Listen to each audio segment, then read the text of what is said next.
In this episode, we will see the worst video games of the year 2023. Redfall.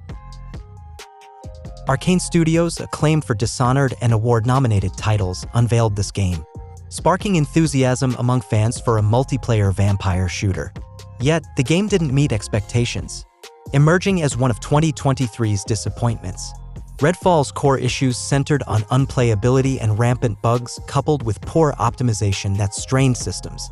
Its gunplay lacked satisfaction, appearing dull, and the flawed AI shattered immersion, spawning beneath levels or with glitches. Unlike Arcane's masterful creations like Deathloop and Prey, Redfall's troubled development led to disappointment. Quantum error. This new PlayStation 5 exclusive game has notably underperformed on the platform, despite its capabilities for next-gen titles. Its gameplay resembles that of PlayStation 2-era games, albeit with visual enhancements. However, the gunplay feels unsatisfactory, failing to justify its $60 price due to a lack of substantial content. Animations are lackluster, devoid of modern AAA quality, and cumbersome controls render the game nearly unplayable. Its absence of ambience further contributes to its reputation as one of the year's worst releases. Crime boss, Rockay City. This game, built on Unreal Engine 5 for a promised Grand Theft Auto-like experience, left players disappointed upon release. It closely resembled a poorly executed version of Payday rather than meeting its initial aspirations. The gameplay lacked impressiveness and felt underwhelming, while celebrity voice acting failed to elevate the game's quality. Rockay City proved dull, lacking engaging content and suffering from repetitiveness in both solo and multiplayer modes. Its $40 price seems unjustified, urging publishers to reconsider. Stray Blade. The rise of the Souls-like genre spurred developers to create their Dark Souls-inspired games. Stray Blade is an action-adventure centered on Souls-like combat. However, a successful Souls-like game hinges on balanced combat and challenging bosses, areas where Stray Blade falls short. Its combat feels clunky, lacking responsive enemy models, and plagued by technical glitches that hinder gameplay. Users encountered technical issues and frequent bugs, like enemies spawning underground, despite its relatively high price of $35. The Last of Us Part 1, the PC version. Initially hailed as a masterpiece upon its 2013 release, it gained acclaim for its superb combat, immersive world, and exceptional storytelling. However, the excitement surrounding the announcement of a PC remaster turned to disappointment upon its launch. The game's lengthy shader building during launch persisted despite patches, straining CPUs and causing freezes, bizarre bugs, and frequent crashes. Players encountered persistent input lag, impairing their gaming experience.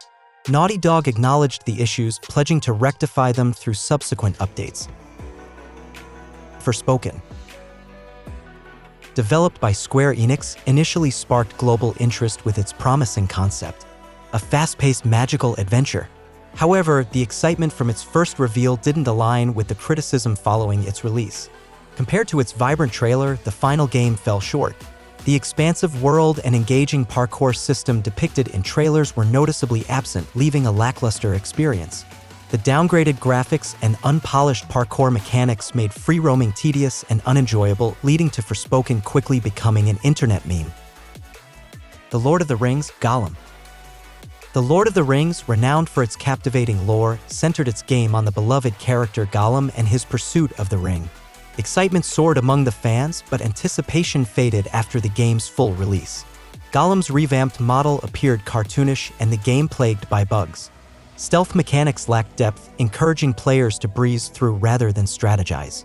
Despite its hefty $50 price, the game suffered from a lack of content and a less compelling storyline. Greyhill Incident. Greyhill Incident aimed to be a horror game blending aliens and UFOs but fell short on several fronts, resulting in its failure. Issues like poor stealth mechanics and an excessively short storyline. Story and voice acting lacked quality, resembling an overpriced indie game, and gameplay failed to engage players. Its slow pace and lack of direction frustrated many.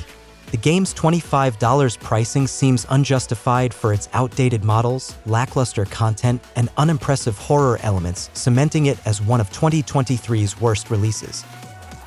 Call of Duty Modern Warfare 3.